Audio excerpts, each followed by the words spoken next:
There's a new article again, and I published that in the August 26th issue of Dynamic Chiropractic, called Palpatory Musculoskeletal Findings and the Development of the Visceral Disease. And you can even go to the website or contact Dr. Bucknell and get a copy of the, that's the latest one that's happened this decade.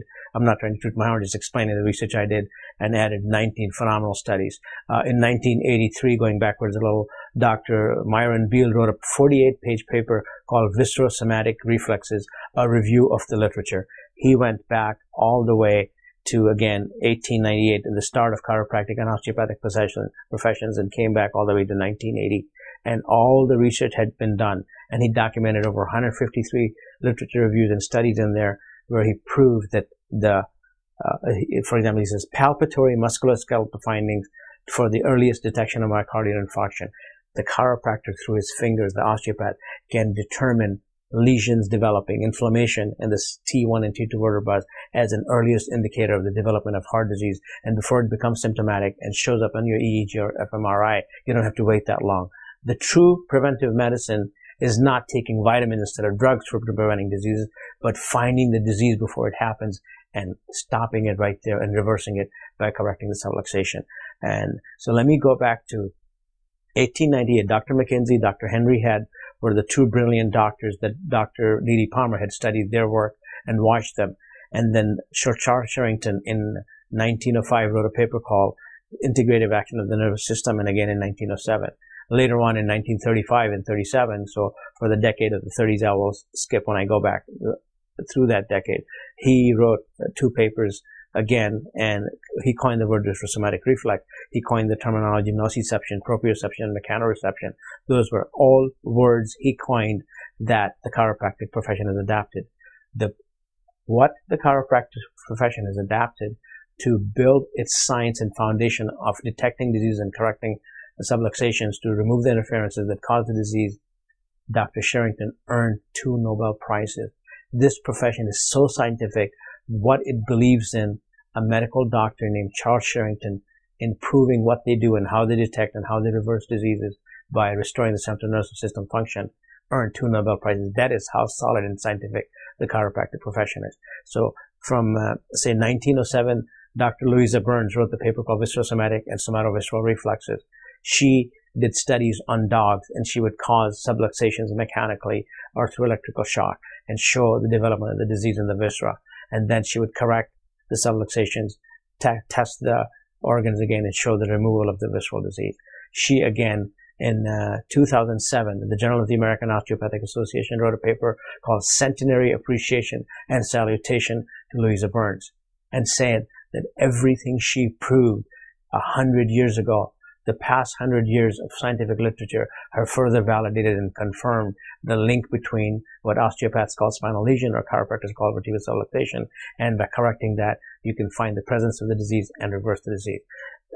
Same thing with Charles Sherrington paper in 1907. In 2007, the Journal of Neurology wrote a paper called Centenary Appreciation to show Charles Sherrington's work. And they again said, because medicine said, well, this was written in 1907. Yeah, truths are truths that do not change with science. So what he wrote in 1907, the article called Centenary Appreciation of Sir Charles Sherrington's work, was again confirmed. And they said that for the past 100 years, nothing had been surfaced or written or found to repudiate what he said, but over 1,800 studies are there to validate. I have 2 papers from Dr. Janig and Dr. Ness called Visceral Pain that have over 2,500, not 25, not 250, 2,500 references validating the link between visceral pain and the results of that pain showing up and manifesting themselves as inflammation and subluxation in the inflammation in the spine, and as a result, the spinal nerves, and causing subluxation in the vertebra.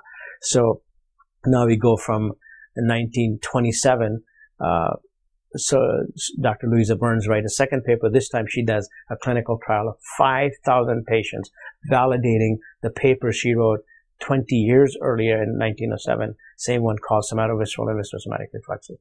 Now we go to the decade of 1930. That's Dr. Neville T. Usher writing the paper called Deranged Spinal Curvatures and the relation there to the visceral diseases.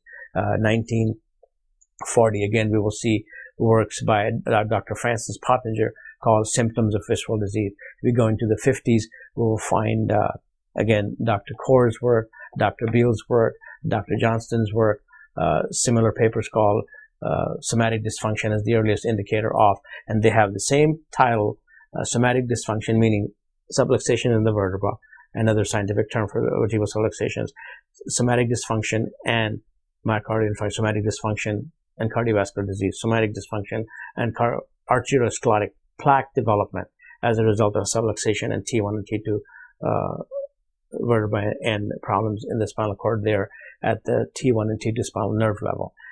We go into the 60s, and again you will find work surfacing from Dr. Beal and Dr. Kaur, leaders in viscerosomatic work. We go again into 1970s. You will find Dr. Shai that I mentioned earlier, 1980s. By the way, Dr. John McWennell, he's a 3-generation medical doctor that specializes in what they call manual medicine, meaning with your hands and spinal manipulation. He said this, he says, 80% of the doctors will find patients reporting with musculoskeletal pain.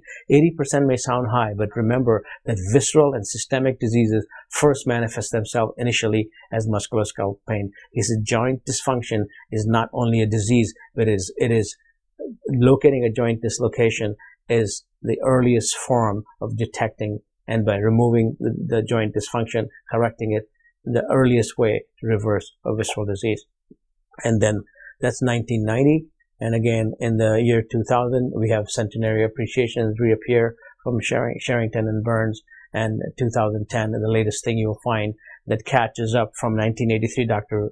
Beal's viscerosomatic reflexes paper and the review, and the best 19 studies that published in the following decade. And that's my paper called Palpatory Musculoskeletal Findings and Somatic Dysfunction, a review of the literature.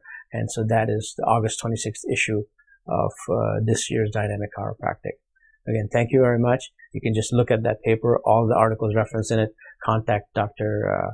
Bucknell. He will get you copies by contacting me. And I look forward to seeing you as a patient reaching optimum health as a chiropractor, excelling as a scientific person. I will even include some scripts on how your CAs can handle calls from medical doctors and how you can say and send out letters saying why you are a specialist in diseases of the spine and how you can early detect and help co-manage through a multidisciplinary effort with medical doctors in your community. You need to position yourself, if you're a chiropractor, as a specialist, not just a primary care physician. I think it is not correct for you to just think you're only a primary care physician, because the most important organ in the human body is the spinal cord, and that is the major component of the central nervous system.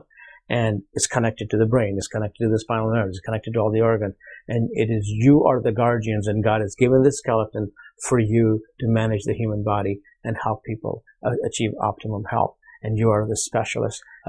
Contact Dr. Bucknell, and I will provide anyone who contacts him copies of 24 articles, one for each vertebra, and maybe 10 articles, one for each decade. That is the best. So the top article for each decade in general about spinal manipulation and visceral disease, and one key article for each subluxation per vertebra. And so you'll have over 34 articles, 10, one per decade, the best viscerosomatic disease detection and management article, and 24, one for each vertebra, and it's linked to the viscera and what scientific literature says the benefit of chiropractic adjustments in managing the disease. Thank you very much.